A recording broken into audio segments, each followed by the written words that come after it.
இன்று மனிதன் அது இல்லை இது இல்லை, எனக்கு அல்லாஹ் அதை கொடுக்கவில்லை இதை கொடுக்கவில்லை என்று அல்லாஹ் கொடுத்ததை மறந்து விடுகிறான். தூதர் ஸல்லல்லாஹு அலைஹி வஸல்லம் யாரை முன்னுதாரணமாக சொல்லுவது? அவர்களுக்கு 3 வேளை உணவு கூட தொடர்ச்சியாக கிடைத்தது கிடையாது. 2 நாள் தொடர்ச்சியாக அவர்களுடைய வீட்டில் அடுப்புகள் எரிக்கப்படுவது கிடையாது.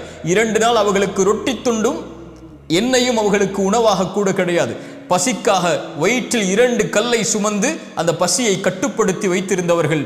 அல்லாஹுடைய தூதர் ஸல்லல்லாஹு அலைஹி வஸல்லமுடைய வாழ்க்கை இப்படி வறுமையிலும் ஏழ்மையிலும் பசியிலும் இருந்தாலும் இரவு ஆனால் சொல்லுவார்கள், யா அல்லாஹ், எனக்கு உணவளித்தாய் நன்றி, எனக்கு தண்ணீரை கொடுத்தாய் நன்றி, பாதுகாப்பை கொடுத்தாய் நன்றி. எத்தனையோ மக்கள் உணவில்லாமல் தாகத்தில் பாதுகாப்பில்லாமல் தவித்து கொண்டிருக்கும் போது எனக்கு இதை நீ கொடுத்ததற்கு நன்றி யா அல்லாஹ் என்று அல்லாஹுவை நிறைவுபட வாழ்ந்தார்கள்.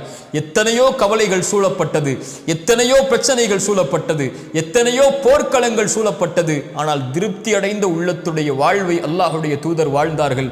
அவர்களைப் போல் மகிழ்வுற வாழ்ந்து மறைந்த ஒரு மனிதன் இந்த பூமியில் இல்லை.